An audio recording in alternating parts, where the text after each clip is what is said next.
Então, se prepare aí, querido, que nós vamos estar falando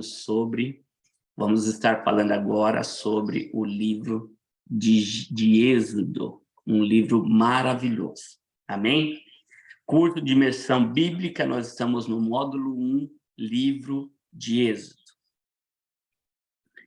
O que te faz lembrar do livro de Êxodo? O que te faz lembrar, né? Eu creio aí que se as irmãzinhas que assistiram aí a novela da Record, a Record passou bastante a vida de Êxodo, né? Então vão lembrar de muitas coisas, né? Disse o Senhor: tenho visto atentamente a aflição do meu povo que está no Egito, e tenho ouvido o seu clamor por causa dos seus exatores, porque conheci as suas dores, né? As pessoas que maltratavam, né? Portanto, desci para livrá-lo das mãos dos egípcios e para fazê-lo subir daquela terra a uma terra boa e larga, a uma terra que emana leite e mel. No livro de Êxodo nós vamos ver essa passagem, Deus ouvindo o clamor do povo e tirando ele descendo e tirando o povo desse lugar, que está em Êxodo 3, do 7 a 8. O livro de Êxodo. O que significa ter um relacionamento com Deus e o ser supremo do universo? Como estabelecer esse relacionamento? Como descrevê-lo e mantê-lo? Essas são as perguntas que pessoas do mundo inteiro fazem desde o começo dos tempos.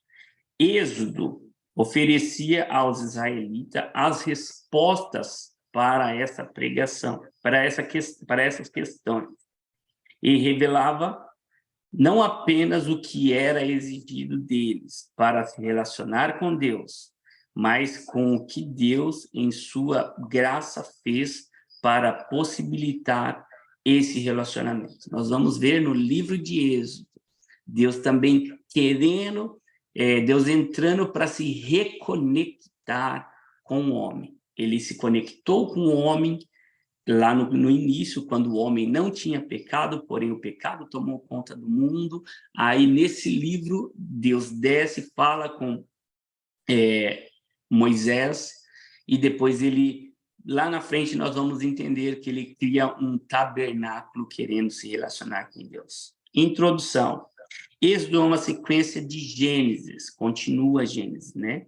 Se em Gênesis se fala da queda do homem, em Êxodo vemos Deus apressando-se, solícito em libertar o homem para o redimir, emancipá-lo e enriquecê-lo. Versos chaves para isso. Por isso desci para libertá-los do poder dos egípcios e levá-lo do Egito a uma terra fértil e espaçosa. Êxodo 3, 8.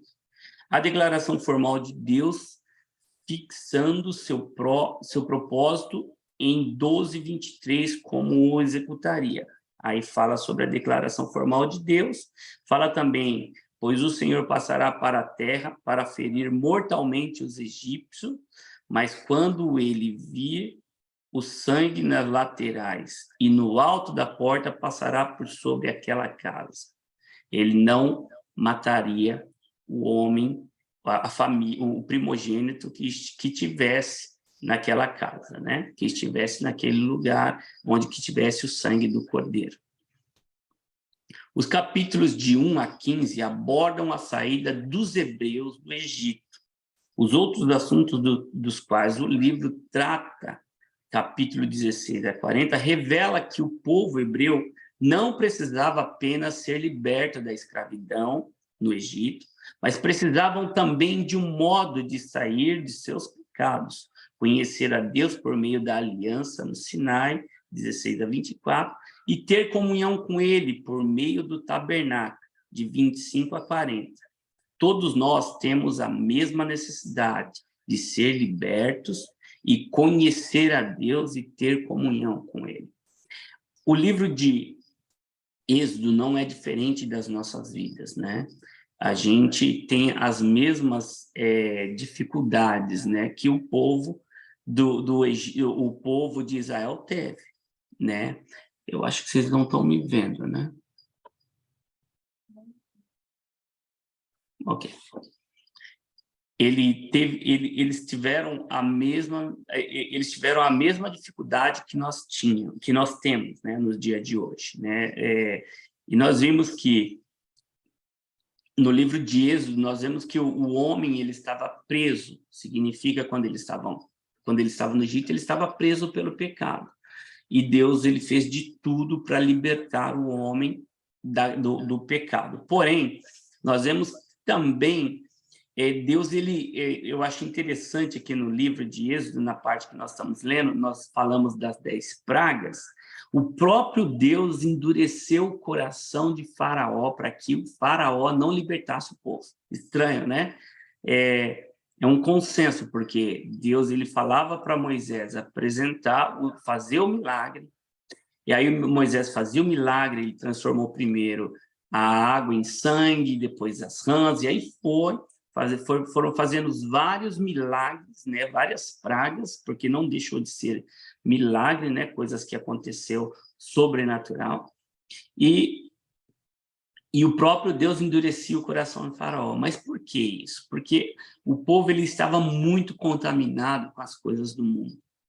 E eles precisavam enxergar os milagres de Deus para poder, mesmo assim, depois que eles foram para o deserto, eles não acreditaram que Deus seria capaz de libertar, de conquistar a terra, e por isso eles ficaram 40 anos no deserto, né? Mas vamos lá, vamos continuar. O livro de Êxodo significa saída, ou partida, ou imigração, né? Refere-se à poderosa libertação de Israel da escravidão do Egito, efetuada por Deus, e a sua preparação para andar como seu povo. A autoria atribuída a Moisés e escrito por volta de 1450 a.C. Começa 3 séculos e meio depois da cena final de Gênesis, enquanto ali se conta a história de uma família, ou seja, 70 pessoas. Aqui se tem uma história, se tem a história de uma nação de 3 milhões de pessoas. Eles entraram no Egito em 70 e saíram do Egito em 3 milhões de pessoas. Foi escrito como um registro dos atos históricos e redentores de Deus, libertando Israel do Egito e organizando-a como sua nação escolhida. Queridos, se vocês querem ser abençoados, abençoe Israel. Fale bem de Israel, porque é uma nação que Deus separou por intermédio de Abraão. Ele separou uma nação e ele falou assim: em ti serão benditas todas as famílias da terra, né? Então, dos filhos de Abraão, todos nós somos abençoados, nós somos enxertados, né, na árvore, nós somos como oliveira brava, a Bíblia diz, né, que somos enxertados na árvore, que seria Jesus, né, por intermédio de Abraão. Amém? O livro de Êxodo trata-se de uma continuidade de Gênesis. O que Gênesis apresenta como profecia, Êxodo registra na história. Registra o maravilhoso aumento profético de Israel durante os anos entre José e o Êxodo. A perseguição e opressão de Israel no Egito, sua libertação pelo poder de Deus e a entrega da lei. Deus entregou a lei nas mãos de Moisés para apresentar ao povo, a edificação do tabernáculo e o começo do sacerdócio de Arão. Aqui temos a história da organização política e religiosa de Israel como povo de Deus e uma nação poderosa entre os homens. Aqui nós sabemos que todas as leis que nós temos hoje são baseadas nas leis do Antigo Testamento. E essas leis servem para o mundo inteiro, né?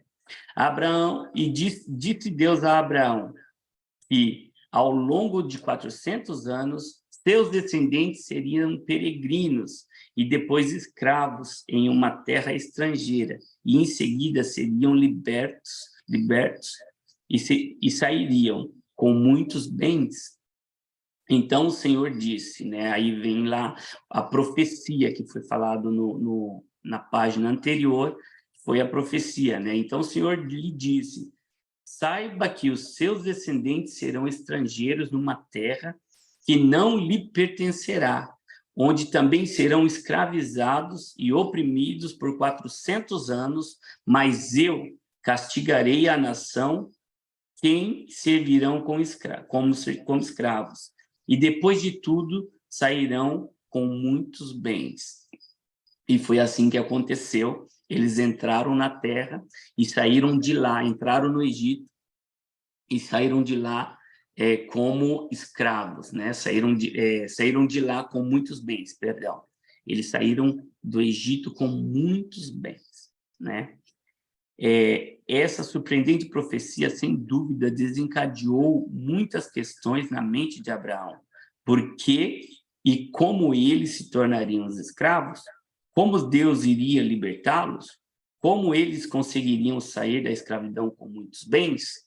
A profecia foi cumprida pelos descendentes de Abraão, que migraram para o Egito e mais tarde foram escravizados e eventualmente libertos por Deus sob a liderança de Moisés, que está em Êxodo, capítulo 3, versículo 20 a 22. Então, nós vemos aqui que foi cumprida essa profecia que foi falada em Gênesis e foi cumprida em Êxodo. Foi falada em Gênesis e cumprida em Êxodo, no capítulo 3, versículo 20 ao 22, você consegue enxergar essa profecia que foi lançada. No Egito, 1525 a.C., nascimento de Moisés. Moisés, de 0 a 40 anos, morou na casa de Faraó. De 40 a 80 anos, ele ficou pastoreando no deserto. E de 80 a 120 anos, ele conduziu o povo à terra prometida. Por 0 a 40 anos, ele foi cuidado pela filha de Faraó, né? Porque Faraó estava matando todas as crianças que nascessem naquele tempo, todos os homens que nascessem. Então, nós conhecemos a história lá, que ele foi colocado em um cesto, né? E a filha de Faraó viu o bebê navegando ali, né? E chamou e viu que Moisés, ele era muito bonito, né? Era um bebê muito bonito, era igual aí o Davi e o Daniel. E aí a irmã dele foi até a filha de Faraó e falou: eu conheço uma mulher que pode cuidar desse bebê. E pegou e chamou-a, né? E ela perguntou para a filha de Faraó: eu posso chamá-la? E ela chamou a irmã de José, chamou a própria mãe para cuidar do bebê. Quer dizer, Deus guardou Faraó dentro da casa do inimigo. Deus guardou Moisés dentro da casa do próprio inimigo, né? E por que de 40 a 80 anos ele ficou pastoreando no deserto? Porque Moisés, ele matou um egípcio. E quando o faraó ficou sabendo disso, ele quis matar Moisés, porque ele viu o egípcio maltratando, chicoteando os seus irmãos hebreus, né? O povo hebreu, né? E aí ele pegou e fez com que ele matou esse homem e teve que fugir. Aí ele ficou sabendo que aquele faraó que queria matá-lo, ele tinha morrido.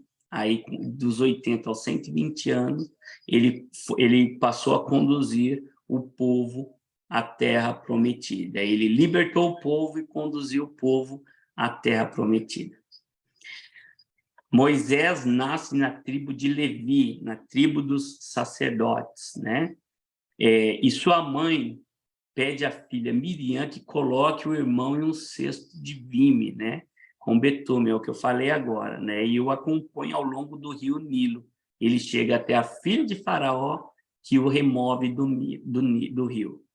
E apareceu-lhe o anjo, aí já fala quando ele estava maior, né? E apareceu-lhe o anjo do Senhor em uma chama de fogo, no meio de uma sarça, e olhou, e eis que a sarça ardia em fogo, e a sarça não se consumia. E Moisés disse: agora me verei para lá, e verei esta grande visão, porque a sarça não se queimava. E vendo o Senhor que se virara para ver, bradou. Bradou Deus a ele, no meio da sarça. Bradou Deus a ele no meio da sarça.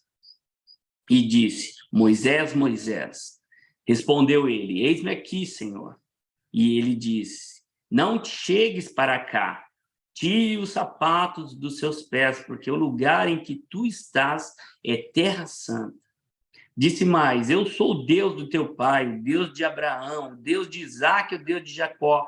E Moisés encobriu seu rosto, porque temeu olhar para Deus. Isso está em Êxodo 3, do 2 ao 6.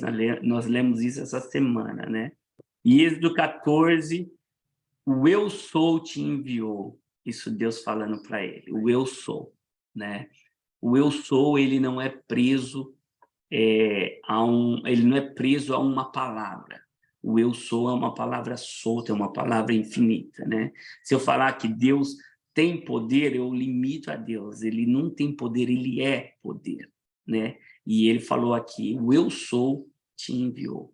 Então o Senhor lhe perguntou: o que você tem na mão? E Moisés respondeu: uma vara. E nisso nós vemos lá em Êxodo 4:2, né? E, para você ter uma ideia, Deus realizou, por intermédio da vida de Moisés, 42 milagres. E 35 desses 42 milagres aconteceram apenas no livro de Êxodo. Só nesse livro você vai ver muitos milagres. Nós vamos ver muitos milagres acontecerem no livro de Êxodo. A revelação do poder de Deus, conhecimento progressivo, Êxodo 3, do 13 ao 15, Deus se revelando. Últimas revelações de Deus com os patriarcas, as 10 pragas do Egito, né, a gente vê ele se revelando no Egito quem ele era, né, quem Deus era. E nisso, esses milagres que aconteceram no Egito, que Deus libertou o povo e da forma que Deus libertou, foi falado até você começa a acompanhar a Bíblia, nós vemos aqui, até na história de Josué, quando Josué ele foi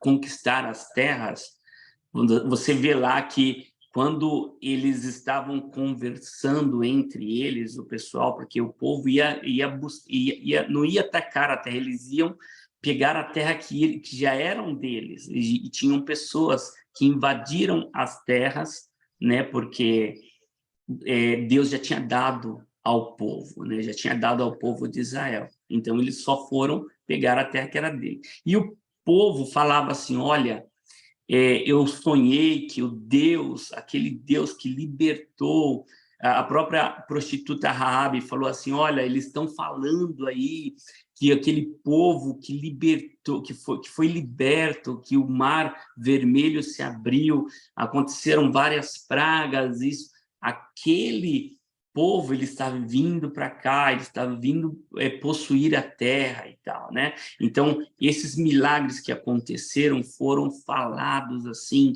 por vários espaços na Bíblia, vários tempos foram falados por outros povos, né? Porque o Egito, na época, era um país como os Estados Unidos, era um país muito poderoso, era o país mais poderoso da época. Então, tudo que acontecia lá virava notícia, né, para o mundo inteiro, e é assim que acontece aqui, né? Então, últimas revelações de Deus com os patriarcas, as 10 pragas do Egito, né, a revelação do poder de Deus. O primeiro, a primeira praga foi o rio em sangue, depois a segunda, as rãs, terceiro, piolhos, quarto, moscas, quinto, pestes nos animais, sexto, úlceras. 7, chuvas de pedras. O oitavo, gafanhotos. No 9º, trevas. E no 10º, primogênitos, né? Hoje eu estava até conversando, eu acho que foi com o Léo, né? Falando sobre trevas, né? A Bíblia fala aqui que as trevas eram tão densas que elas chegavam a ser palpáveis, né? Elas eram palpáveis, né? E eu estava falando com ele, inclusive, que ele estava, muito tempo atrás, a gente estava conversando sobre esse assunto, e eu falei que nós fomos no Tennessee, né? E chegando no Tennessee, nós visitamos uma caverna e o guia lá saiu nos levando, né? Explicando e tal, e nós fomos descendo, descendo, descendo, e chegou numa hora que ele falou assim, olha, agora que a gente está no final da caverna, daqui para lá é o rio, e aqui nós estamos num lugar que as trevas são densas. Nós vamos apagar as luzes, e se você quiser enxergar qualquer coisa aqui dentro, você vai levar aí aproximadamente uns 3 dias para poder enxergar alguma coisa. E então, quer dizer, aqui, essa 9ª praga, né, que foram as trevas densas, eles não, eram trevas palpáveis, eles não conseguiam enxergar nada, zero, zero. Podiam acender luzes, o que for, eles não enxergariam nada. Chegava a ser até palpáveis as pragas, as trevas, né? E depois, entre o 9º e o 10º, aconteceu a Páscoa, né? Deus falou assim, olha, prepara tudo, aquilo que nós falamos no Cordeiro vai ser falado aqui, vai ser reforçado, né? E a 10ª praga foi a morte dos primogênitos, né? Que nós já falamos e eu creio que na frente vai ser reforçado o assunto, né? A lei, os 10 mandamentos, Êxodo 20. Todo o povo respondeu uma só voz: faremos tudo o que o Senhor ordenou. E Moisés comunicou ao Senhor a resposta do povo. Está em Êxodo 19, 8. E aí os 10 mandamentos, né, que é onde que nasceram as 10 leis. Não ter outros deuses diante de mim. Não fazer nem adorar ídolos. Não usar o nome de Deus em vão. Guardar o sábado, honrar o pai e a mãe, não matar, não adulterar, não furtar, não dar falsos testemunhos e não cobiçar.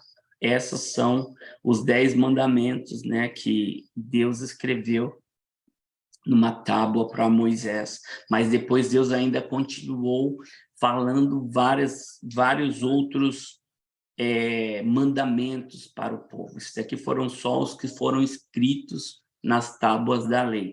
É como se fosse hoje, né? Antigamente não existia crime de pedofilia, hoje já existe, né? Então, cada dia nasce uma lei diferente. O povo foi caminhando e foram criando leis diferentes para cada detalhe, né? E hoje nós vemos crime cibernético. Há 20 anos atrás não existia crime cibernético, ou seja, crimes pela internet. Hoje já existe.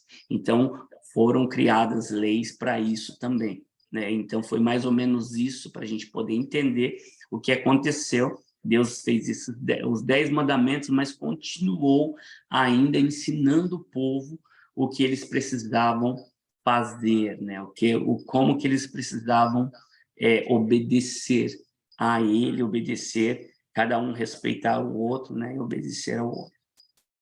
A mensagem do Êxodo. O cenário da Páscoa é uma perfeita profecia e ilustração da obra redentora que havia de se cumprir em Cristo. O Cordeiro, figura de Cristo, Isaías 53, 4, 7 e 1 Coríntios 5, 7. Só fazer uma pausazinha aqui. Tudo isso, todo esse estudo, eu repito, está lá nos estudos que nós montamos um grupo específico para você baixar lá o Telegram. Qualquer dúvida, fala com o Pedro. Vou pedir até para o Pedro reenviar novamente o link, né, do Telegram.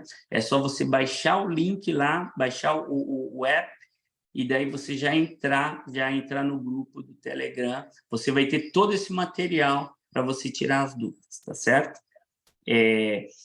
Por isso que eu estou falando aqui, a gente não consegue ler todos os livros, né? Porque senão a gente ficaria muito tempo aqui, tá? Mas eu estou passando aqui as referências, né? O Cordeiro, figura de Cristo, Isaías 53, do 4 ao 7, e 1 Coríntios, do 5 ao 7. O sangue na verga da porta. Não é o sangue na bacia, mas sim o sangue aplicado. Assim também o sangue vertido na cruz do Calvário. Só salva a alma da morte se for aplicado. Então, quando eu vir o sangue, passarei de vós. Aqui está fazendo uma comparação, né? Que quando o anjo da morte estava passando, ele via o sangue nas portas, ele não matava as pessoas, o primogênito ali naquele local. A mesma coisa, tipificando, jogando lá para Cristo, né? Que Cristo foi o Cordeiro que, uma vez que o sangue dele foi aspergido na cruz, foi derramado na cruz, e uma vez que nós nós aceitamos esse Cordeiro, participamos dessa Páscoa, nós somos salvos. O anjo da morte, ou seja, a condenação eterna que está lá em Apocalipse, não terá domínio sobre nossa vida. Depois, o sangue da salvação, a orientação de comer o Cordeiro, o sangue da salvação, o alimento, a comunhão, a adoração e a vida cristã e o serviço, né? Pão sem fermento. O fermento representa a infiltração do pecado, né? Na Bíblia, eles mandaram na Páscoa comer pão sem fermento, que representava o pecado. Até hoje, o judeu ele não come pão com fermento, né? Mas isso não tem nada a ver nos dias de hoje, tá? Ervas amargas. O cordeiro deveria ser cozido, passou pelo fogo e comido com ervas amargas. Jesus Cristo, ele também tomou o cálice amargo por nós. Jesus Cristo, ele falou para Deus: se for possível, passa de mim esse cálice, mas, no entanto, que se cumpra a sua palavra, que se cumpra. Ele conversando com Deus, né? Ele chegou a suar sangue antes de ir para a cruz. A mensagem do Êxodo. Através do estudo desse livro, podemos ver como Deus liberta o homem pecador e conhecer os seus propósitos da graça para resgatá-lo. Apresenta a história de Moisés, 3 vezes 40 anos, aprendendo, desaprendendo, usado por Deus. A lei entregue aos homens, o tabernáculo, lugar da manifestação da glória de Deus, né? Vamos caminhar. Tabernáculo, gosto muito dessa parte, né? Esse tabernáculo que você está vendo aí é mais ou menos como Deus, não era bem assim, né? Aqui eles têm uma figura de que como que era mais ou menos o tabernáculo. Eu quero que vocês prestem atenção naquela parte aonde que tem uma luz bem forte lá embaixo, né? Ali é o Santo dos Santos.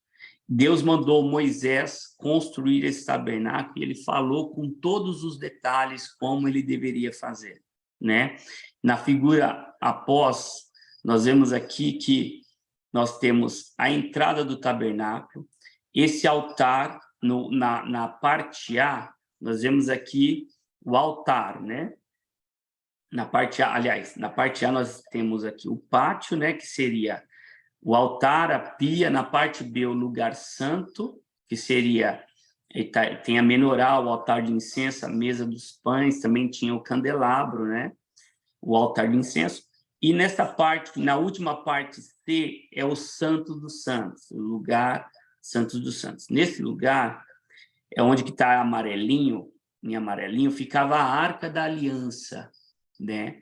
Aonde dentro dessa arca tinha o maná, né? Que é simbolizando o que Deus, como Deus supria o povo, o milagre do maná. Nós vamos falar disso lá na frente.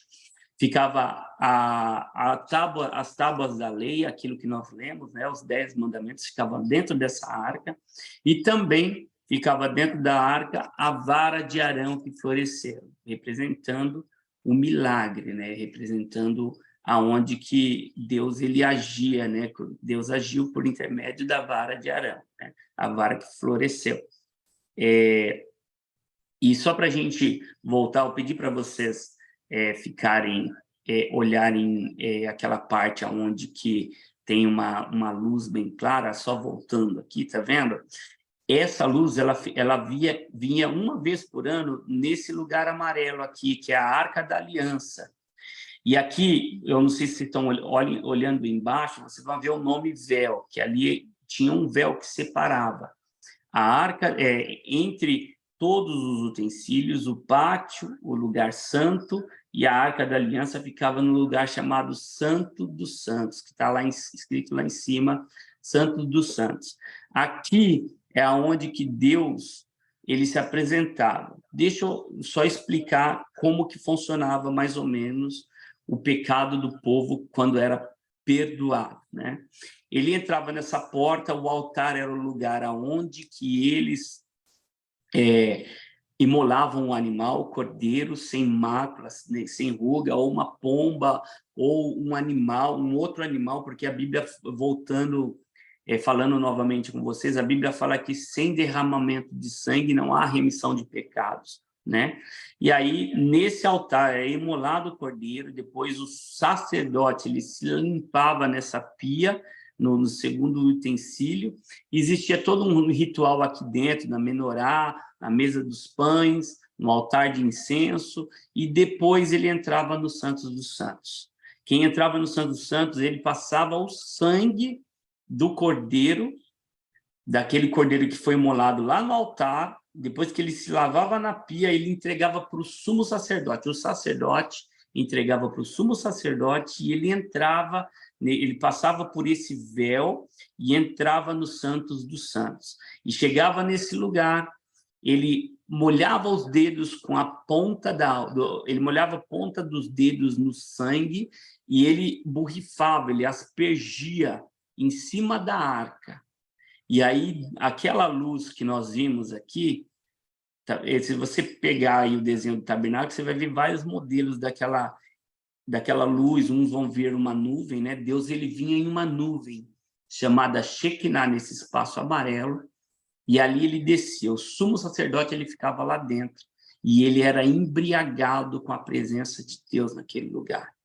E ali Deus ele perdoava o pecado do povo, tá? Você vai acompanhar isso, você vai entender isso na leitura do livro de Êxodo, tá bom? O tabernáculo. E me farão um santuário e habitarei no meio deles, daquele tabernáculo, tá? Do conjunto completo aqui. Esse é disso que Deus está falando, né? O tabernáculo é essa parte rodeada aqui, tá vendo? Retangular. Esse é o tabernáculo. E me farão um santuário e habitarei no meio deles. Êxodo 25:8 até o capítulo 40, né? E para a estrutura do tabernáculo, construa armações de madeira de acácia. Deus, ele é muito detalhista, tá? Ele explicou para Moisés a forma que teria que ser construído o tabernáculo, né? Cada armação deve ter 4,5 metros de altura e 7,5 centímetros de largura, com 2 hastes na parte inferior de cada armação. Todas as armações devem ser idênticas. Construa 20 armações para sustentar as cortinas do lado sul do tabernáculo. Faça também 40 bases de prata, 2 para cada armação, para que as hastes se encaixem firmemente nas bases. Isso está em Êxodo 26, 15 a 19. Eventos importantes no livro de Êxodo, né? O cuidado de Deus com o povo no deserto, guiou por meio de uma nuvem. Deixa eu só pedir uma... Ô, Neguinha, pega uma água para mim, por favor. O cuidado de Deus com o povo no deserto, guiou por meio de uma nuvem, uma coluna de fogo, proveu codornizes, maná e água, Êxodo 16 a 18. nos servem de exemplo e advertência nos dias de hoje, né? Eu peguei aqui 1 Coríntios 10, se você pegar o livro de 1 Coríntios 10, ele vai estar explicando no Novo Testamento o que aconteceu no Antigo Testamento, servindo de advertência para nós, né? Que Deus guiou o povo numa nuvem, uma coluna de fogo, proveu codornizes, fala muito sobre o povo nessa época, eles reclamavam muito, eles murmuravam, e Deus, ele odeia murmuração. Ele não gosta de murmuração. Pegar um exemplo aqui, se tem uma pessoa que murmura demais, é ruim ficar do lado dessa pessoa, né? Reclama de tudo, né? Né? Imagina, Deus, ele fazia com que as sandálias cresciam nos pés e não envelheciam, as roupas cresciam no corpo das pessoas. Deus, ele dava maná todos os dias, maná fresco. Ele falava, olha, você não vai pegar, somente no final de semana, no sábado, vocês podem recolher para o dia seguinte. Na sexta-feira, você recolhe para o dia seguinte, mas no domingo, na segunda, na terça, vocês vão ter comida fresca. E o povo reclamava. Tinha água fresca, e o povo reclamava. Então, esse capítulo, ele fala sobre isso, ele fala sobre uma advertência nos dias de hoje, falam outras coisas lá, mas uma das principais ênfases que esse capítulo ele dá é sobre a murmuração, para nós não murmurarmos, né? Não ficarmos murmurando, reclamando de qualquer coisa, né? E nos dias de hoje, a gente reclama ou não reclama? A dádiva da lei, Êxodo 20 a 24. A lei foi dada para mostrar aos homens sua misericórdia, enquanto Moisés recebia a lei dos homens, os homens dançavam em volta do bezerro de ouro, ou seja, a lei foi quebrada no coração do homem antes de ser quebrada por Moisés. Para a gente entender essa parte aqui, quando Moisés foi, Deus ele falou, olha, suba ao monte que eu vou escrever as leis. As leis que tinham, que Moisés tinha descido do monte, foi leis escritas por Deus. E quando ele desceu, ele demorou um tempo, ele subiu, ele ficava muito tempo no monte.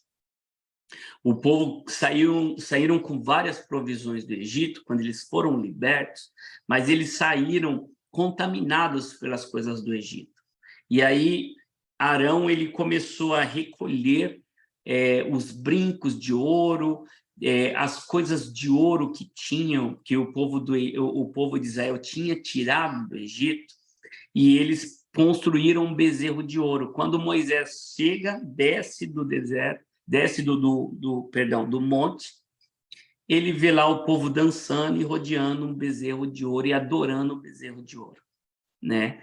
Então, a contaminação do Egito ainda estava no povo, por isso que foi necessário eles ficarem 40 anos no deserto, e depois de 40 anos, somente 2 homens que acreditaram no poder de Deus, que eles poderiam conquistar a terra prometida, que foram Josué e Caleb, eles conseguiram entrar, nem Moisés conseguiu entrar na terra prometida. Que pena, né? Por isso que a Bíblia fala que o caminho é estreito. Se nós não nos esforçarmos, se nós não buscarmos a Deus, nós não vamos entrar na terra prometida. E Deus ele está te convidando, está desafiando agora a você entrar na terra prometida, né? A Bíblia diz que crê, até o diabo crê e ele se estremece, né? Mas vamos lá. Enquanto Moisés recebia a lei, o povo dançava em volta de um bezerro de ouro, ou seja, a lei foi quebrada no coração do homem antes de ser quebrada por Moisés.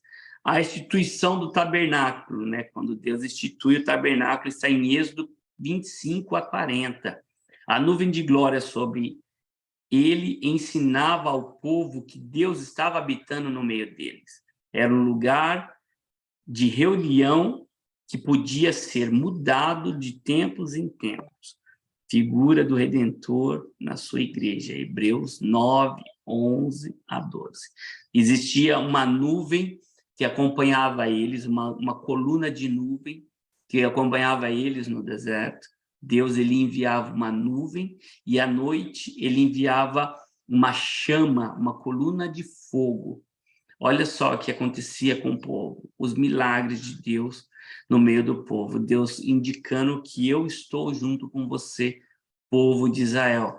Então, o deserto, no período do dia, é um calor insuportável, né? Mas Deus estava com uma nuvem sobre o povo, né? Uma coluna de nuvem sobre eles, protegendo eles do sol, acompanhando a cada um, e à noite ele fazia uma coluna de fogo, e ficava um tempo gostoso, porque no deserto de manhã é muito frio, aliás, de manhã, no dia normal, é muito calor, e à noite é muito frio. São dois extremos que acontecem no deserto, né? E aí mostra Cristo, figura do Redentor na sua igreja. Jesus, ele está com a gente, né?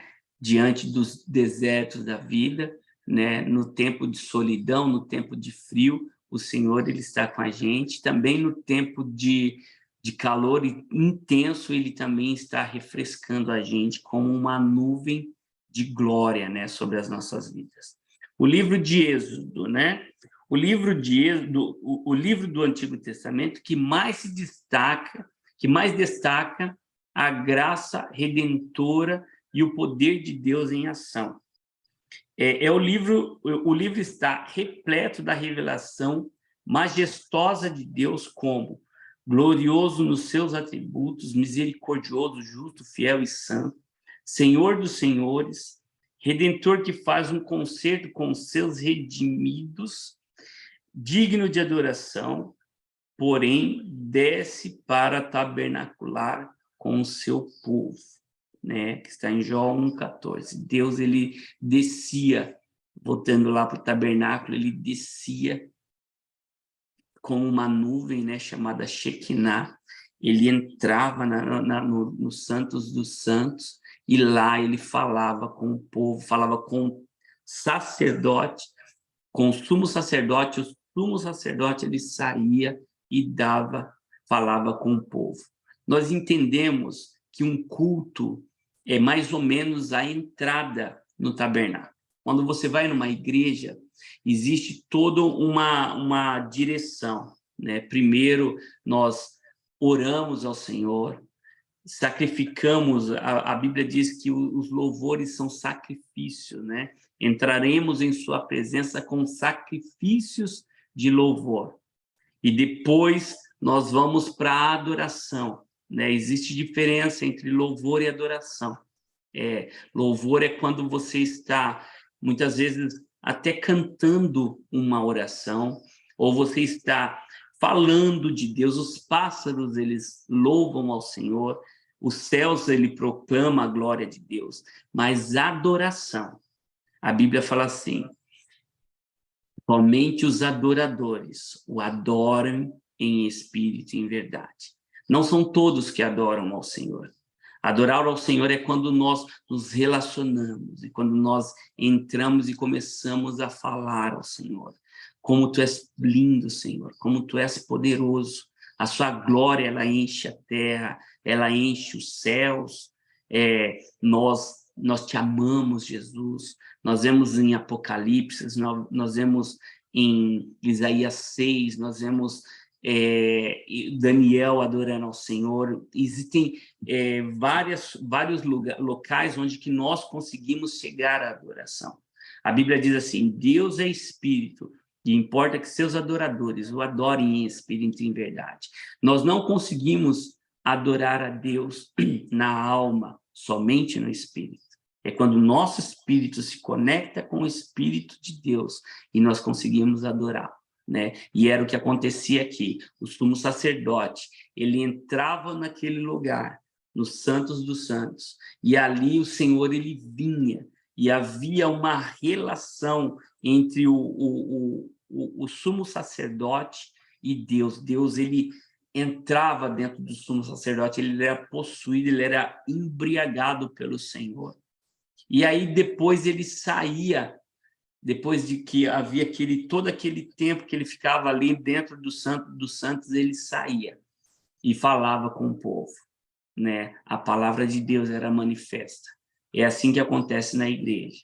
Nós temos os momentos de oração, o candelabro, ele representava as orações, né? O incensário, né? E os sacrifícios também representava louvor, mas a adoração é quando o homem se relacionava com Deus, né? E o homem tinha que estar santificado. O sumo sacerdote, ele tinha que entrar na presença do Senhor santificado. Muitas vezes, nós vamos na igreja e não sentimos a presença de Deus, e o louvor e a adoração é uma ferramenta poderosa para nós termos acesso a Deus, ouvir a voz de Deus e Ele falar com o povo. Amém? E aí a gente vê no Antigo Testamento, eu abri aqui um parênteses, né? Se destacando a graça redentora e o poder de Deus em ação. Vamos ver Cristo, onde que nós enxergamos Cristo em Êxodo? Porque se vós cresces em Moisés, cresces em mim, porque de mim escreveu ele. Está em Jó 4:46. Moisés renunciou ao trono do Egito, preferindo sofrer com o povo de Deus pelo opróbrio de Cristo. Hebreus 11:23-29. Ele foi profeta, Deuteronômio 18:18, e mediador que intercedeu pelo povo, Êxodo 32, do 30 ao 32. Moisés é uma figura daquele que havia de vir, né? Em Hebreus 3, 1 ao 6. Depois você lê, quando você estiver tranquilo, leia essas passagens, né? O Cordeiro Pascal, Êxodo 12, 12, né? Eu tenho que acelerar aqui que nosso tempo já passou, né? Êxodo 12, do 12 a 13. A salvação pelo Cordeiro sem defeito, sacrifício na Páscoa, ajusta-se ao seu antítipo. Cristo em seu sacrifício perfeito na cruz. Essa perspectiva tipológica expressa a ênfase bíblica que sem derramamento de sangue não há remissão de pecados, aquilo que eu falei em Hebreus, capítulo 9, versículo 22. Aqui é um arquivo pessoal, né? E levantou-se um novo rei sobre o Egito que não conhecera José. Está lá em Êxodo, que nós já falamos sobre isso. Eu gostaria de parar aqui, tá? Então, nós fizemos aí uma retrospectiva do livro de Gênesis, né? E entramos agora no livro de Êxodo, mas nós adiantamos bastante o livro de Êxodo. Nós vamos estar ainda estudando o livro de Êxodo. Na próxima aula, nós vamos falar sobre o poder da imposição de mãos, né? Por isso que nós não podemos estar impondo as mãos sobre a cabeça de qualquer pessoa, né? E nós, sem termos um preparo, né? Uma santificação, porque a imposição de mãos, ela transfere o que você tem para a pessoa que está recebendo. Então, não é bom a gente sair, se nós não tivermos certinho com Deus, não podemos sair impondo as mãos sobre a cabeça de ninguém, né? Meus queridos, que Deus abençoe vocês grandemente, tá? Vocês me perdoem aí por alguma coisa, né? E se vocês não entenderam alguma coisa, nós abrimos agora um espaço para vocês falarem, né? Se vocês quiserem falar, abre um espaço, nós estaremos respondendo. Ou, se vocês quiserem, pode entrar no próprio chat no caso do Telegram, e fala com a gente a dúvida que vocês tiverem, e a gente vai estar tentando esclarecer, tá bom? Que Deus abençoe a vida de vocês. Deixa eu fazer uma oração. Pai querido, Pai de amor, nós queremos te agradecer, Senhor, por esse tempo tão precioso que eu estou aqui com os meus irmãos. Ó Pai, nós te agradecemos, ó Deus, pela oportunidade que o Senhor nos dá de aprender a tua palavra, assim, tão rica, tão preciosa, Senhor. Nós pedimos a ti, Senhor, que o seu Espírito Santo, ele continue falando sobre a mente de cada pessoa aqui. Nós queremos apresentar a Ti, Senhor. Nós queremos apresentar a sua vida, a sua história. Queremos mostrar quem o Senhor é, Pai. Nós estamos aqui apenas para mostrar Jesus. Ó Pai, nos oriente cada dia mais, nos ensina, me ensina, Senhor, para que eu possa estar transmitindo, Senhor, todas as coisas que eu aprendi e que eu tenho aprendido constantemente. E obrigado, porque diante disso tudo eu tenho aprendido mais e mais, porque cada vez que eu falo, eu estou aprendendo mais de Ti. Eu peço a Ti que o Senhor abençoe a semana de cada um, Senhor, em nome de Jesus. Dê paz no coração. Ó Deus, dê, Senhor, tira toda a ansiedade. A Tua palavra diz que nós temos que lançar as nossas ansiedades ao Senhor. Então, nós estamos entregando, Senhor, a nós, colocando em Suas mãos as nossas ansiedades, para louvor e glória do Seu santo nome, Senhor. Nós sabemos que a Tua palavra diz que 1000 vão cair ao nosso lado, 10.000 à nossa direita, mas nós não seremos atingidos. E é nessa promessa que nós estamos. E nós acreditamos, em nome de Jesus. Amém e amém. Que Deus te abençoe, meu irmão. Tem alguma pergunta?